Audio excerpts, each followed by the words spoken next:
how do you sand a round object without getting flat spots on your belt sander? Found out a way. Take the circle that's been cut out with your hole saw with all the rough edges. Take your 1/4-inch piece of dowel. Put the dowel into your drill press.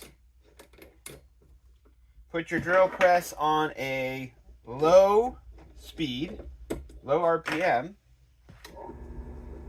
Take your sanding paper, whatever you have available, this is 80 grit,